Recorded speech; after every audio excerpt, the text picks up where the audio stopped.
എന്ന് മാത്രമല്ല, ജയിലിനകത്തും പുറത്തും വേണ്ടി വന്നാൽ എന്നെ തല്ലാൻ ആളുണ്ടെന്നും എനിക്ക് പിടികിട്ടി കഴിഞ്ഞു. ഇപ്പൊ ജാമ്യം കിട്ടിയതുകൊണ്ട് താൽക്കാലികമായിട്ട് പുറത്തിറങ്ങാൻ പറ്റി. ഇനി ഒരു പക്ഷെ ജയിലിലേക്ക് വരേണ്ടി വന്ന അത് അവനെ തീർത്തിട്ടായിരിക്കും, ആ ബുള്ളറ്റ് ജഗനെ.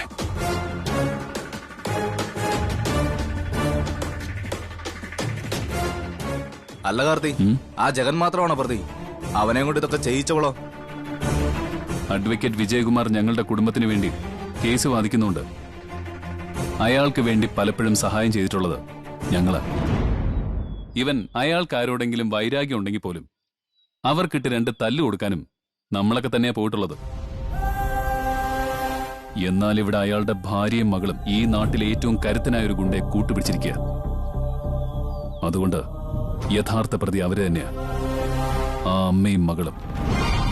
കൂട്ടത്തിൽ കുഴപ്പക്കാരി അല്ലാത്തവളെയാ നമ്മൾ കുഴപ്പിച്ചിരിക്കുന്നത്, ഭാഗ്യലക്ഷ്മിയുടെ മൂത്ത മകൾ. ഇനിയിപ്പോ ഇളയവളെയും തിരഞ്ഞു പിടിച്ച് കൊത്തണം. നമ്മൾ പുറത്തു വന്ന സ്ഥിതിക്ക് ബുള്ളറ്റ് ജഗനെ അകത്താക്കിയാലോ? എന്തിന്? വീണ്ടും നമ്മൾ ജയിലിലേക്ക് ചെല്ലുമ്പോ അവന്റെ കൈകൊണ്ട് ചാവാനോ?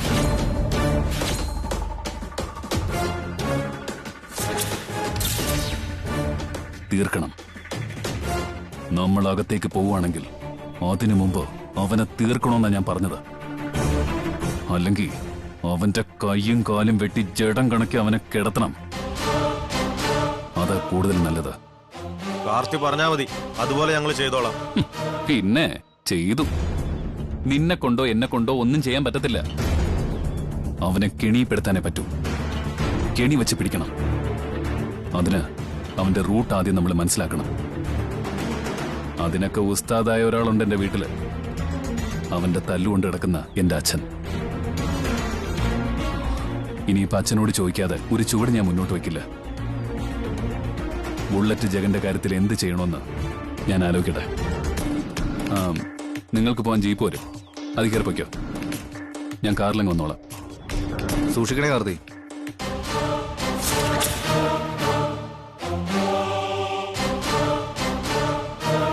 ഈ ലോകത്തിപ്പോ എനിക്ക് ഒരാളെ ഭയമുള്ളൂ. അവനേതായാലും ഞാൻ പുറത്തിറങ്ങി അറിഞ്ഞു കാണില്ല.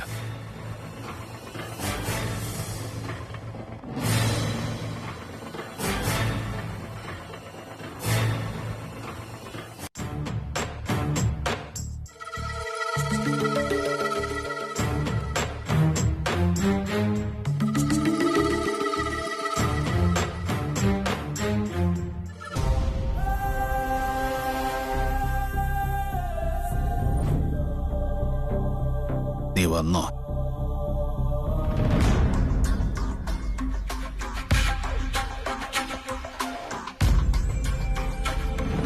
എങ്ങനെയുണ്ട് അച്ഛാ? തല്ലുകൊണ്ടാ നോവും. ഇപ്പോഴും നല്ല നൊമ്പരമുണ്ട്. അവന്റെ ഇടിയുടെ വെയിറ്റ് എന്നേക്കാൾ നന്നായിട്ട് നിനക്കറിയാലോ. ശരീരം ചതഞ്ഞെന്ന് തന്നെ പറയാം. ദിവസം ഒരു വൈദ്യനിവിടെ വരുന്നുണ്ട്. അയാൾ കുഴമ്പിട്ട് തടവിയിട്ടും വേദന അങ്ങോട്ട് കുറയുന്നില്ല. അവൻ തന്നെ ഞാൻ തല്ലിയതല്ലേ? അല്ലാതെ ഈ നാട്ടിൽ നമ്മുടെ നേരെ കൈവക്കാൻ വേറെ ആർക്കാടാ ധൈര്യമുള്ളേ? ഇനിയിപ്പൊ നമുക്ക് തല ഉയർത്തിപ്പിടിച്ച് നടക്കാൻ പറ്റില്ലല്ലോ അച്ഛാ. അതുകൊണ്ടാ നിന്നോട് പറഞ്ഞത് അവനെ അനുനയിപ്പിച്ച് നമ്മുടെ കൂടെ നിർത്തണമെന്ന്. ഈ സംഭവത്തിന് ശേഷം പലരോടും ഞാൻ ബുള്ളറ്റ് ജഗനെ കുറിച്ച് സംസാരിച്ചു. എല്ലാവർക്കും അവനെ ഭയവാ. അല്ല, പുറത്തുള്ളവരുടെ കാര്യം പോട്ടെ, ജയിലിലോ അവിടുത്തെ വാർഡനും സൂപ്രണ്ടിനും പോലും അവനെ പേടിയാ.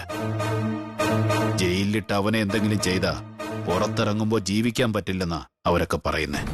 അതെ, അവനെപ്പറ്റി ഞാൻ കൂടുതൽ കാര്യങ്ങൾ ജയിലിൽ വെച്ചറിഞ്ഞു. ഇരട്ടച്ചങ്കന, ഉള്ളതുരുക്ക, നാടൻ ബോംബെറിഞ്ഞ് പുകമറ ഉണ്ടാക്കിയിട്ടേ വെട്ടാൻ പറ്റൂ. വെട്ടുന്നതിനെയും കുത്തുന്നതിനെയും പറ്റി ചിന്തിക്കാതെ അവനെ കൂടെ നിർത്താൻ പറ്റുമെന്ന് നോക്ക്. അതിനെന്തായാലും കഴിയില്ല. പണം കൊണ്ട് വിലക്കെടുക്കാൻ പറ്റുന്നവനല്ല ജഗൻ. പിന്നെ സ്നേഹത്തിലൂടെ അവനെ കീഴ്പ്പെടുത്താൻ പറ്റൂ. എന്നാ പിന്നെ ജയിലിലേക്ക് പോകുന്നതിന് മുമ്പ് അവന്റെ മുന്നിൽ പോയി ചാടണ്ട. നമുക്ക് ഈ അവസ്ഥയുണ്ടാക്കിയത് ആ ഭാഗ്യലക്ഷ്മി മോളുവാ. അതിൽ തർക്കമില്ല. അവൾക്ക് സസ്പെൻഷൻ വാങ്ങിക്കൊടുത്തതിന്റെ അന്ന് രാത്രിയില്ല എനിക്ക് തല്ലുകൊണ്ടത്. എന്നുവെച്ചാ ഇനി ഭാഗ്യലക്ഷ്മിക്കും മക്കൾക്കും തിരിച്ചടി ഉണ്ടാവുമ്പോ നമുക്കും അടി കിട്ടും. അത് നമ്മൾ ചിന്തിച്ചേ പറ്റൂ. എന്തായാലും അവളെയും കുടുംബത്തെയും ഞാൻ വെറുതെ വിടില്ല. അവർക്കെതിരെ പിടിക്കാൻ പറ്റിയ തോക്കായിരുന്നു വിജയകുമാർ. പക്ഷേ അയാളുടെ മൂത്ത മോൾക്ക് അന്നുണ്ടായ സംഭവത്തിന് ശേഷം അയാൾ എന്നെ വിളിക്കാറില്ല. അങ്ങോട്ട് വിളിച്ചാലും സംസാരിക്കാൻ വലിയ താല്പര്യമൊന്നും കാണിക്കില്ല. അതുകൊണ്ട് ദോഷമാണോ ഗുണമാണോ എന്ന് ചോദിച്ചാ ഒരു ഗുണമുണ്ട്. ഇനിയിപ്പോ ആ കുടുംബത്തിനെതിരെ എന്തെങ്കിലും ചെയ്താലും അയാളുടെ മുഖം ഓർക്കണ്ട. ഭാഗ്യലക്ഷ്മിയെ ഇളയ മോളയും ചുട്ടുകളയുകയാണ് വേണ്ടത്. ഞാൻ ജയിലിലേക്ക് തിരിച്ചു പോകുന്നതിന് മുമ്പ് ചെയ്യാവുന്ന ശല്യമൊക്കെ ചെയ്യും. അത് തീരുമാനിച്ചുറപ്പിച്ചിട്ടാ പുറത്തേക്ക് വന്നത്. എന്ത് ചെയ്യുമ്പോഴും ഒരാളുടെ മുഖം ഓർത്തോണം. ബുള്ളറ്റ് ജഗന്റെ. അച്ഛനും അവനെ ഭയന്നു തുടങ്ങിയില്ല.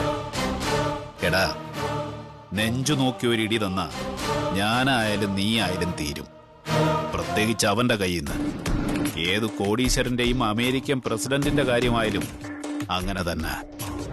അതുകൊണ്ട് ചാവേറായി നടക്കുന്നവനെ ഏത് പദവിയിലിരിക്കുന്നവനും പേടിച്ചേ പറ്റൂ. അത് ശരിയാ. എന്നാ പിന്നെ ചെല്ല്. മോൻ ജയിലിൽ നിന്ന് വരുന്നെന്ന് പറഞ്ഞ് അമ്മ എന്തൊക്കെ ഒരുക്കി വച്ചിട്ടുണ്ട്. കുറെ നാള് ജയിലിൽ കിടന്നതല്ലേ, ഇനി വീട്ടിലെ ഭക്ഷണം കഴിക്ക്. വയ്ക്കോ.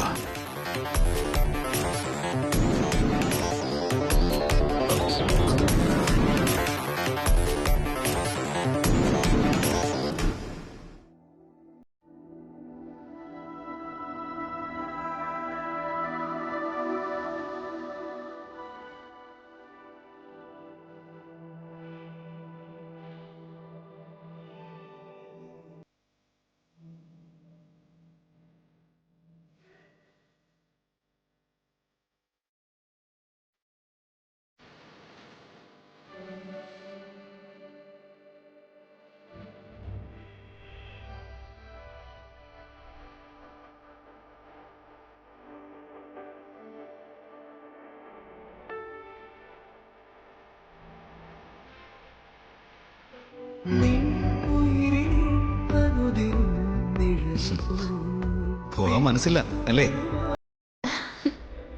എനിക്കൊപ്പം പോരുന്നോ?